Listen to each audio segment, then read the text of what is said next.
What's up, celestial beings? This is spaceman2XX0 and welcome back to my YouTube channel. And for today's episode, samahan nyo kayo unbox at review kung anong laman ng box na to. Itong box na to, galing to kay Kuya JMBN na pinarapol niya sa YouTube channel niya. Lalagay ko sa description sa baba yung link ng channel niya. Subscribe kayo kasi sobrang hype ng mga content niya. And wag na natin patagalin pa, buksan na natin to.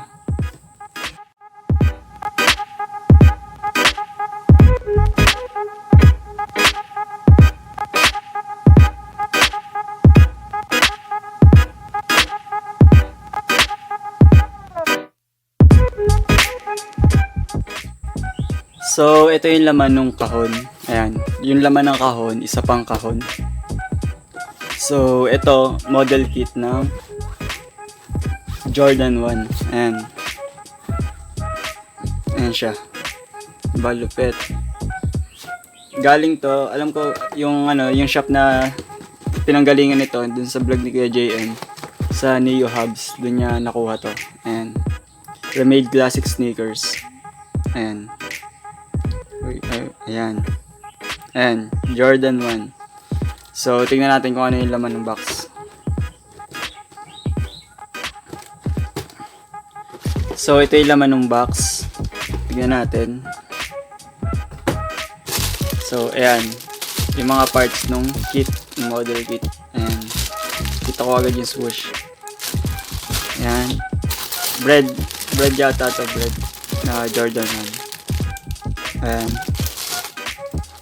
Ayan, may message pa. Thank you ulit kay Kuya JMBN. Sobrang solid nung price. Ayan, may ano pa yung cutter ng mga model kit sa mga gunpla. Ayan, ito yung ginagamit na pang putol. Kesa gunting or nail cutter o mano-mano mong tatanggalin yung mga parts nito kasi delikado baka pwedeng maputol yung parts. Sayang naman. Kasi yan, may isang kasamang lace. Tapos ito, ayan, lupet, rubber siya. And may sticker, ayan, yung mga sticker na kasama. And may box, ayan, box. Ito pa, yung type. Tapos, ito, ano ito? Ayan. Guide lang yata, ayan nga, guide. Instructions kung paano buuin. So, pag-iisipan ko kung bubuuin natin. Na ipapakita ko sa inyo kung paano buuin kasi medyo mahirap. So, pag-iisipan ko. So, ayun guys, di ko na napakita sa inyo kung paano buuin kasi mahirap. Ang hirap niya buuin, lalo yung takip nito. Pero check natin yung box. Sobrang detailed ng box, promise. Ayan, Nike. Tapos, meron pa dito yung sa size. Ayan. Tapos ito dito 1985 Air Jordan 1, tapos made in China. Tapos ayan, mga yan.